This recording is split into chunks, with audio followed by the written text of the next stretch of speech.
এবার মা হচ্ছে শাবনাম ইয়াসমিন বুবলি। সেই খুশিতে এবার তার কাছের মানুষরা তাকে নিয়ে 5 মাস উপলক্ষে সেলিব্রেট করলো। ছিল গৌতম সাহা, বারিশা হক, তাদের সঙ্গে অনেক ফটোশুট, অনেক সেলিব্রেশন করেছে শাবনাম ইয়াসমিন বুবলি। নতুন নতুন জায়গায় তাদের হাত ধরেই হাজির হয় তিনি। তাই তো এবার তার খুশির সময়ে তারা খুশিটা আরো সুন্দর করে শাবনাম ইয়াসমিন বুবলির সামনে প্রেজেন্ট করলো।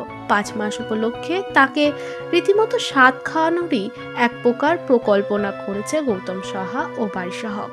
কেক কেটে সেই দিনটা সুন্দর করে উদযাপন করতে দেখা যায় শাবনাম ইয়াসমিন বুবলির সঙ্গে গৌতম সাহা ও বারিশা হকের। দেখতে খুবই ভালো লাগছে। খুব সিম্পল ভাবে হাজির হয়েছিল শাবনাম ইয়াসমিন বুবলি। সাদা সোয়েটার সঙ্গে জিন্স, হালকা সাজে যেন নায়িকাকে খুব স্মার্ট লাগছে। বরাবরই নিজের ফিটনেস নিয়ে সর্বদা ব্যস্ত থাকেন তিনি, কিন্তু যেহেতু আবারও মা হচ্ছে, নিজের ফিটনেস মেনটেন না করতে পারলেও নিজের পেটটা তাকে বারবারই হাত দিয়ে ঢাকতে দেখা যাচ্ছে। নায়িকা না বললেও অনেকেই ইতিমধ্যে বুঝে গেছে যে তিনি প্রেগনেন্ট, কারণ তার বেবি বাম্প প্রকাশ্যে এসেছে দর্শকদের মাঝে।